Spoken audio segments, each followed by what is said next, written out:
This video is how to cold start a Dnepr Soviet-made military motorcycle. It's not as simple as you think, and for good reason. First of all, let me hit the exhaust here, put my hand on it. It's dead cold. It's completely dead cold. I haven't started it today at all. Okay. You don't just turn the ignition on and start kicking. Okay. The way the oiling system works on these is there's no traditional oil filter in it. It has a centrifugal oil filter, which is actually better than a disposable cartridge or spin-on filter. But as such, when the bike sits, all the oil in the engine, in the oil galleys, in that centrifugal oil filter, in the crankshaft, leaks down, into the bottom of the engine, where the oil sits. Okay, so the first thing you do before you do anything else is kick it over 3 times with the ignition off in order to pump that oil up into the engine and pre-lube all your bearings and everything else, so that when it does start, it immediately starts oiling.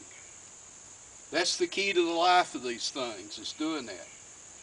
And even though this is a Dnepr and it's different than the Urals, there's a reason the Urals still have a kickstart on them, and you really should do the same thing.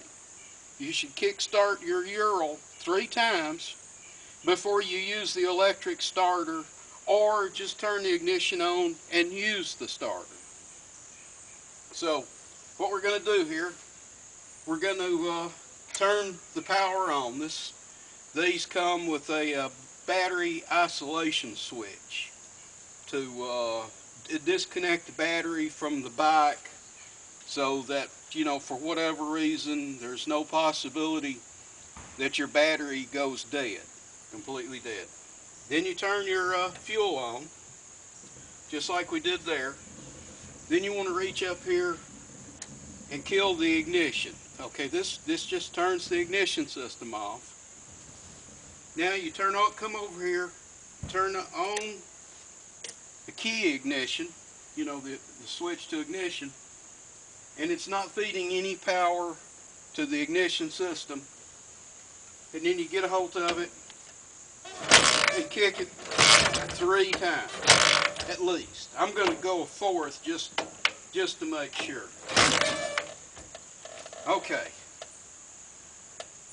Now that we've got the oil pumped up into the system, it's ready to start. We're going to tickle the carburetors. What it is there's a button on each carburetor that pushes the float down in the carburetor and allows the fuel level in the float bowl to come up to a high level.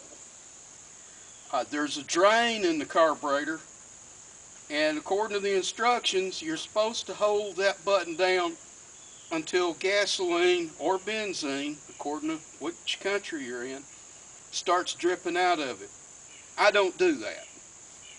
I do a 6 count, a quick, rapid count to 6 in my head, so people don't think I'm crazy, even though I may be. And that fills the carburetor float bowl up enough that it'll start, but without dribbling that fuel on the ground. Don't want to do that. So I'm going to do that now.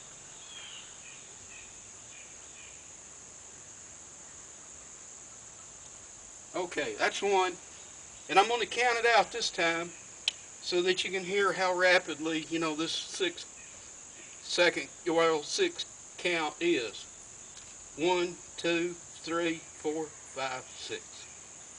Okay, now that's going to be enough. Now we're going to come up here, make sure that we've got a full stroke ready. Turn the ignition on, open the throttle slightly, and kick it over. We're going to